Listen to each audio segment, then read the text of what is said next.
It's about 5:15 here, February 26, 2024. And I'm continuing with the nightly reading from my blog.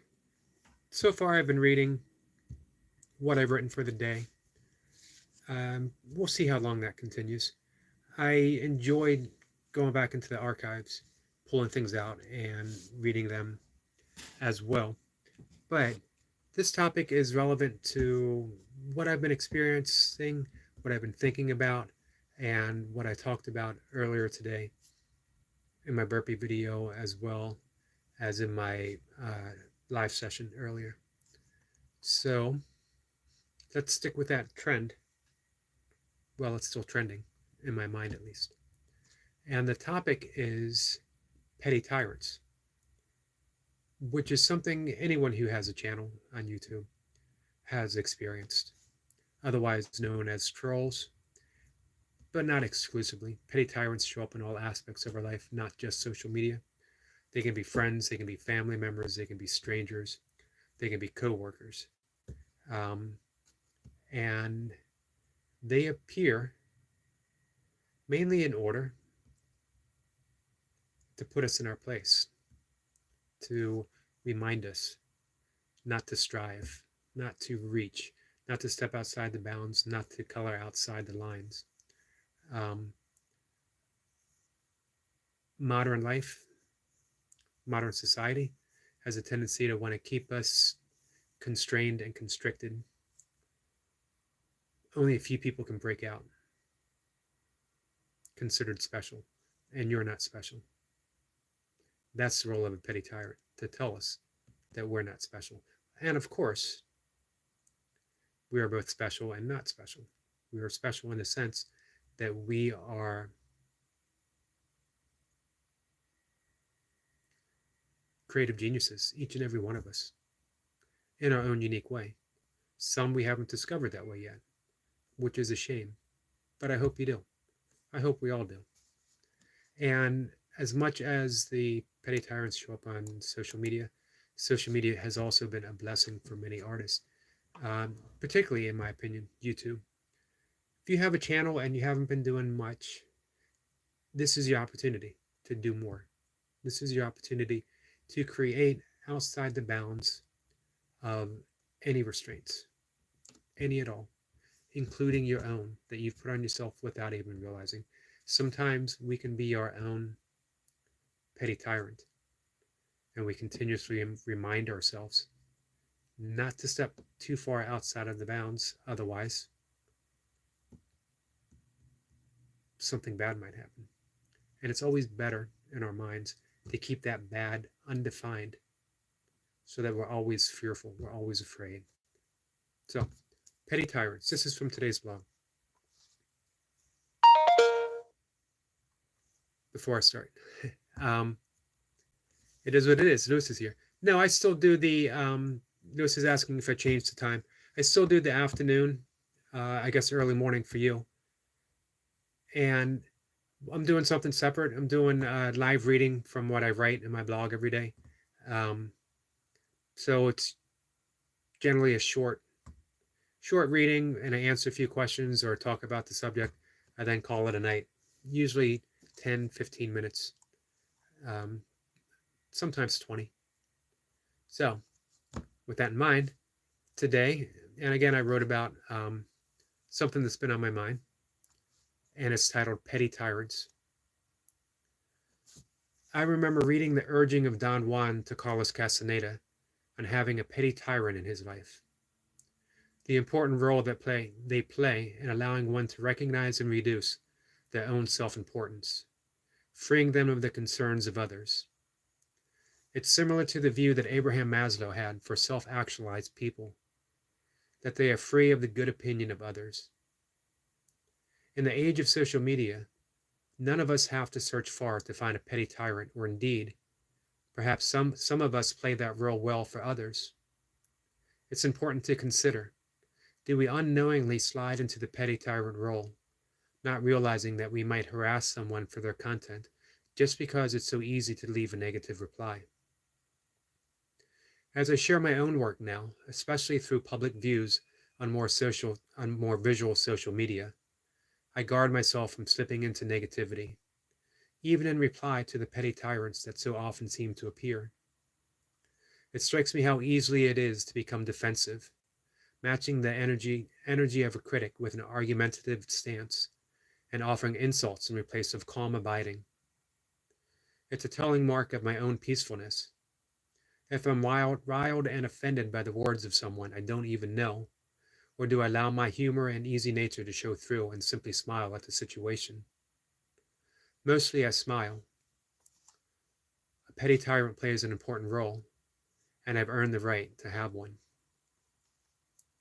By this I mean that anyone who truly wishes to be an artist of any kind, but especially through an appearance on social media, has to be fearless to some extent, unafraid to share themselves in an open and honest way. Through the light of their authenticity, they will certainly attract some darkness, some dark shadows appearing on the outskirts of their efforts. Critics eager to mock and offer negative comments only for the sake of their own self-importance. Petty tyrants. And what a great opportunity to free myself of their concerns, not through effort, by simply a smile of recognition and awareness, unattached to any opinion, even my own. So that sums up.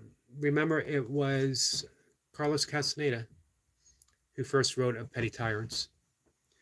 And again, petty tyrants are simply people who show up in our life, who seek to disrupt for whatever reason, mainly because they derive some sense of satisfaction from doing so, but also because they're caught in their own self-importance. They have, excuse me, they have assigned themselves the role of this is right and this is wrong, of pointing this out. I know this and you don't. I'm right and you're wrong.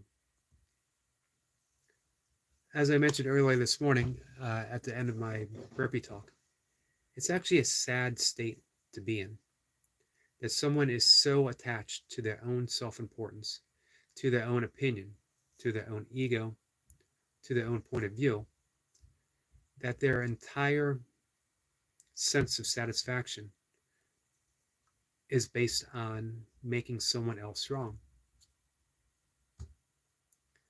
And the most sad thing, they're unable to see that. And they just spiral. Any comment they see, any video they see, any work put up on social media that they see, that for whatever reason, they don't find worthy of their opinion, deserves a negative comment, deserves to be torn down, deserves an attempt to make that artist. And again, if you're putting content up on social media, if you are painting at home, if you are drawing, if you are sharing anything, you're an artist. It could be a burpee video. It doesn't matter. It could be whatever it is that you do, that you get satisfaction and a sense of creative satisfaction from. You're an artist. And no one has the right to tear that down. No one has the right to try to take that away from you. Nor do we have the right to do that to others. I can't imagine any of my friends who might visit this video that it would even be something they would contemplate. I never see it from them.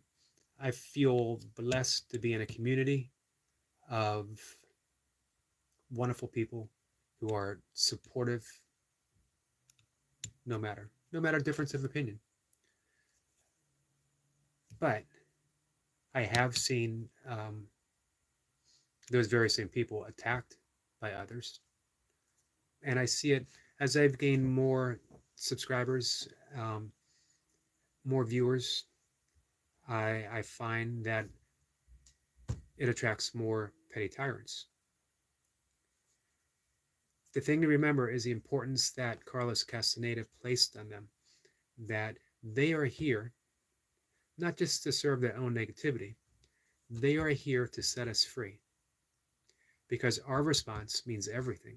Are we being reactive? Do we immediately type off a defensive comment in return? Or can we look at it and think, it's not that important? My ego isn't invested in this. My ego isn't invested in a comment by someone that's a ghost in the machine. Doesn't have a face, doesn't have an actual real name, doesn't have any credibility whatsoever. Why would I get upset? So for me, it's better to smile, use humor in return of negativity. You know,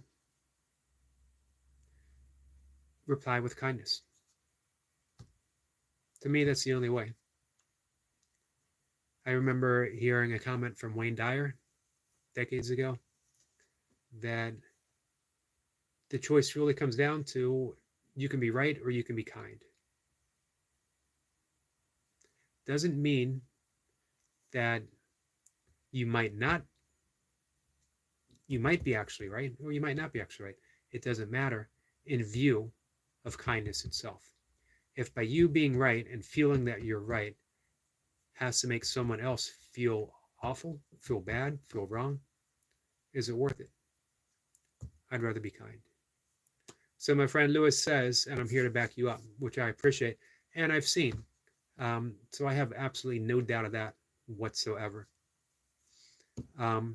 So with that, guys, thanks. I'm going to keep reading, usually about 5:30, between 5 and 5:30.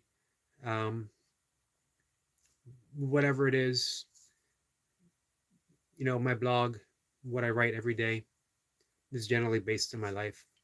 I write about science, meditation, nature, yoga, breath work, non-duality, all kinds of stuff. Occasionally politics. I tend to steer away from that. Although, as I mentioned before, just as I was talking about, if someone ever asks me my political affiliation, it's simple. My politics is kindness. That's it. So, again, thank you. Lewis, I appreciate you being here. I'll see you tomorrow for some burpees. Take care, guys.